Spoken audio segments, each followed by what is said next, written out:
Hello friends, good morning. ఇప్పుడు నేను చింతపండు పులిహోర చేస్తున్నాను కేరళ రైస్తో. సో కావాల్సిన ఇంగ్రీడియంట్స్ ఇది వచ్చేసి జీలకర్ర, మిరియాల పొడి, టర్మరిక్ పౌడర్, పసుపు పొడి, చింతపండు, పోపు దినుసులు. And this is Kerala rice. చూపిస్తాను దగ్గరగా. హాట్ ఉంది.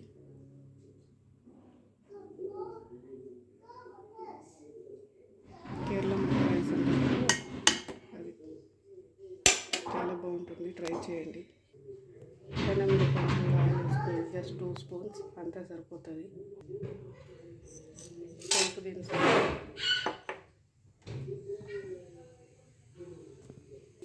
అండ్ గ్రౌండ్ నట్స్ రెండు బాగా ఫ్రై అవ్వాలి.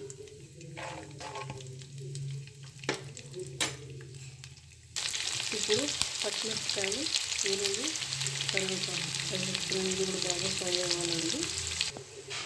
ఇప్పుడు జీలకర్ర పొడి, మిరియాల పొడి, పసుపు పొడి వేసుకొని జస్ట్ 10 సెకండ్స్ అంతే ఫ్రై చేయండి, అంతకంటే ఎక్కువద్దు.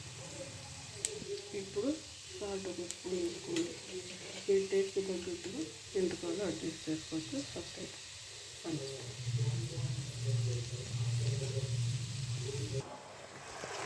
ఇప్పుడు చింతపండు జ్యూస్, టామరిన్ జ్యూస్ పైన వేసుకున్నాను. లాస్ట్ ఇంకా కొత్తిమీర వేసుకోవాలి. నేను లాస్ట్లో వేసుకుంటాను. ఇది కాసేపు ఉడకాలి, ఒక 2 మినిట్స్ అలా అంత మొత్తం.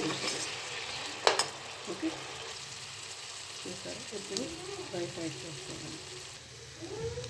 కేరళ రైస్ యాడ్ చేస్తున్నాను, బాగా మిక్స్ చేసుకోవాలి.